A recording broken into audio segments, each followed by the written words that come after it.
a los economistas clásicos ingleses y se contactó con la llamada Liga de los Justos, una sociedad comunista secreta, así como con diferentes reuniones obreras.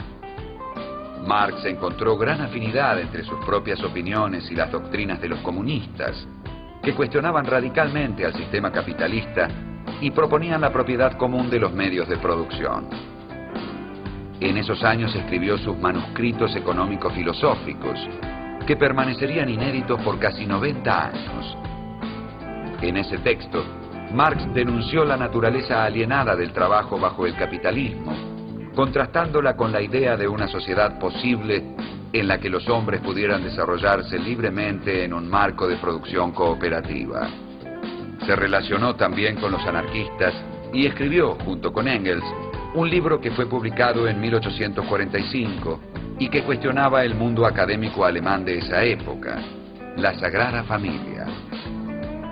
Marx colaboraba en un semanario en lengua alemana, de tendencia netamente antiprusiana, que se publicaba en París. Cuando el gobierno de Prusia, molesto ante las críticas de que era objeto, solicitó al Ministerio de Interior francés que tomara medidas para acabar con esa publicación, todos los columnistas y periodistas del semanario vieron sus visas revocadas. Entre ellos, Marx. Expulsado de Francia, se dirigió a Bruselas. Redactó allí sus famosas tesis sobre Feuerbach, la más famosa de las cuales dice: los filósofos no han hecho más que interpretar de diversos modos el mundo. De lo que ahora se trata es de transformarlo. También escribió entonces La ideología alemana, libro que fue conocido después de su muerte. Explicaba allí que la naturaleza de los hombres depende de condiciones materiales. Las instituciones e ideologías mediante las cuales los hombres regulan sus relaciones, se comprenden a sí mismos y entienden el mundo en el que viven, están condicionadas por la base económica de la sociedad. Por lo tanto, según Marx, los hombres solo podrán realizarse plenamente en una sociedad libre y racional. Ahora bien, en la sociedad capitalista, grandes sectores de la población son relegados a condiciones inferiores de vida en nombre del principio de la división del trabajo. Esto significa que, en términos hegelianos, la sociedad capitalista carecía de realidad racional. En 1847, Marx dio a conocer su Miseria de la filosofía, obra en la que respondía polémicamente a la filosofía de la miseria del anarquista Pierre-Joseph Proudhon. Ese mismo año fundó, junto con Engels, la Sociedad de Obreros Alemanes de Bruselas. Fue elegido vicepresidente de la llamada Acción Democrática y poco después participó en el segundo Congreso de la Liga de Comunistas, realizado en Londres. Se le encargó entonces redactar, junto con Engels, un manifiesto. Ese texto, el Manifiesto Comunista, fue publicado en febrero de 1848. Allí, Marx y Engels plantearon que la historia de las sociedades es siempre historia de las luchas de clases. Este principio fue la base de lo que luego se llamaría el materialismo histórico. En 1849, Marx publicó Trabajo asalariado y capital, y también un artículo sobre la historia del Imperio prusiano, que tuvo como consecuencia su inmediata expulsión del territorio alemán. Marx se instaló entonces con su familia en Londres. Como inmigrante irregular, no podía acceder a un trabajo estable, y su única posibilidad de subsistencia consistía en escribir artículos para diversos periódicos. Si bien tuvo algún éxito en ese campo, se trataba de un trabajo bastante mal pago, y la situación económica de la familia Marx se convirtió en francamente mala. 3 de sus hijos fallecieron en esos años, y la salud de su esposa y la suya propia se deterioraron irreversiblemente. En realidad, solo pudo sobrevivir gracias a las ocasionales ayudas económicas del buen Engels. Sin embargo, Marx no dejó de estudiar y producir. Entre otras cosas, mejoró su dominio del inglés y el francés y aprendió español y ruso. Todos los días concurría a la biblioteca del Museo Británico y allí leía y escribía. En 1850 publicó Las luchas de clases en Francia y en 1852 el 18 Brumario de Luis Bonaparte. También por entonces concibió el proyecto de elaborar una crítica de la economía política clásica.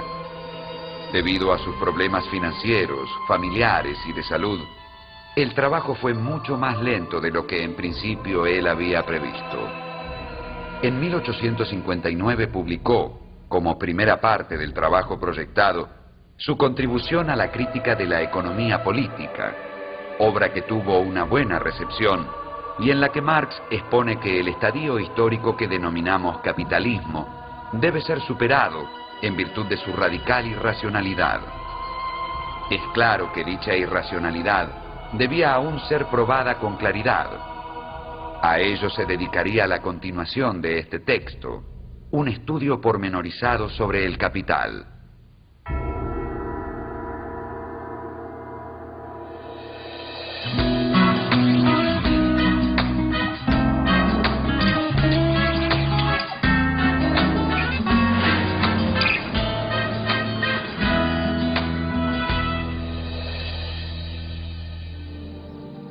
La fuerza de la obra de Marx se centra en un tema económico esencial. Es decir, Marx piensa que los seres humanos que estamos obligados a trabajar para reproducir nuestras sociedades, para obtener los alimentos, el cobijo, la protección que necesitamos y, en fin, para desarrollar nuestra vida en común, los seres humanos, digo, estamos alienados en el sentido de que la mayoría de nosotros no somos verdaderamente dueños de lo que hacemos y de nuestro trabajo. ¿Por qué? Porque hay una distribución socialmente injusta. Hay un mundo de poseedores del capital, de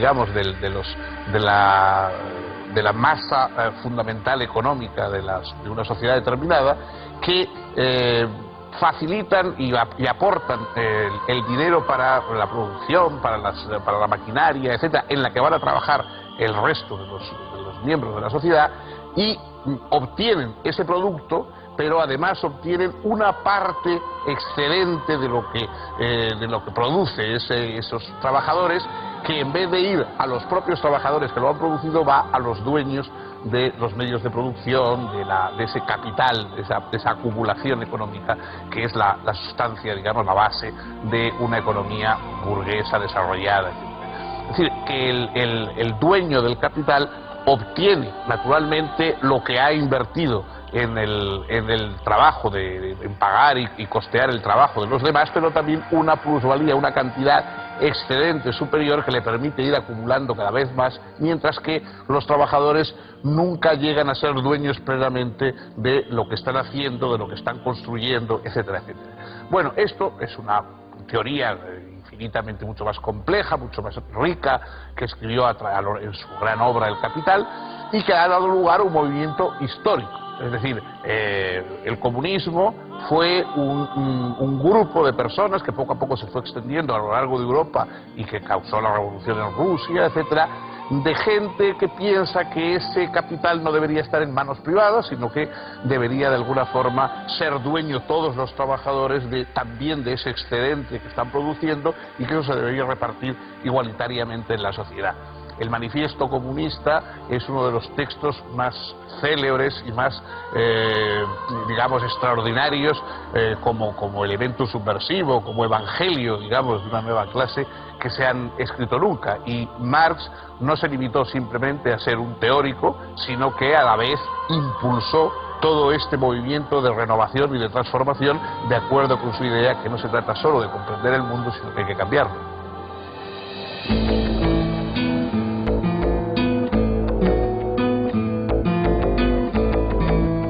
El estudio sobre el capital, proyectado por Marx como continuación de sus contribuciones a la crítica de la economía política publicadas en 1859, se fue demorando por diferentes motivos.